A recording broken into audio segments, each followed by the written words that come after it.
რას ნიშნავს ტერმინი თავისი ნიშნის კლასიკური წარმომადგენელი. როდესაც ესე ამბობენ, ლუკას უბრალოდ მოსწონს ვიდეოში ჩემი კოცნა.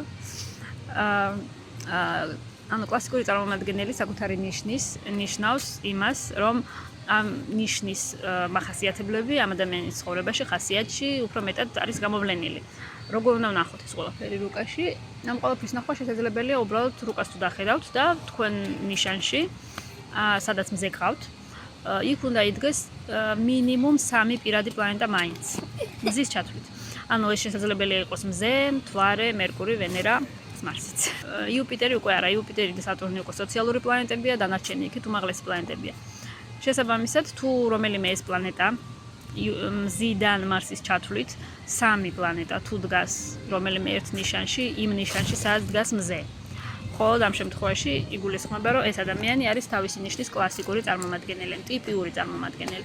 და ესეთ შემთხვევაში თქვენ რასაც წაიკითხავთ, მაგალითად, თუ მზე მყავს მორიელში და კიდევ ორი პლანეტა მყავს პირადი მორიელში.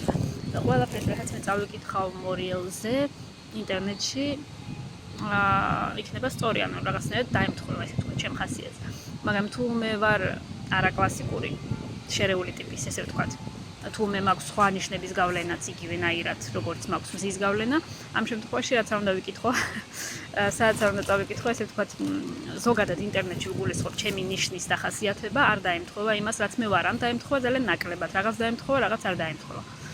ამიტომაც ამას უნდა მიაქცევთ ყურადღება, თუ თქვენ ხედავთ, რომ მორიელი ვარ და ვკითხულობ და არაფერი არ ემთხვევა, ესე იგი თქვენ არ ხართ კლასიკური წარმომადგენელი ამ ნიშნის და ხართ ჰიბრიდული, ესე ვთქვათ, შერეული ტიპი. არაფერი ცუდი, ესე ვთქვათ, ამაში არ არის, უბრალოდ ესეთი არატიპიურ, ესე ვთქვათ, არაკლასიკურ ტიპაჟებს დასჭირდებათ რუკის უფრო დეტალური ანალიზი იმისთვის, რომ რეალურად გაანალიზონ თუნდაც ასტროფსიქოლოგიის მხრივ როგორი ადამიანები არიან, როგორი ტიპაჟები არიან. და კლასიკური ტიპის წარმომადგენელისთვის ეს შედარებით უფრო მარტივია, რადგან ინტერნეტში უფრო მარტივად მოიძიებს ინფორმაციას ამაზე.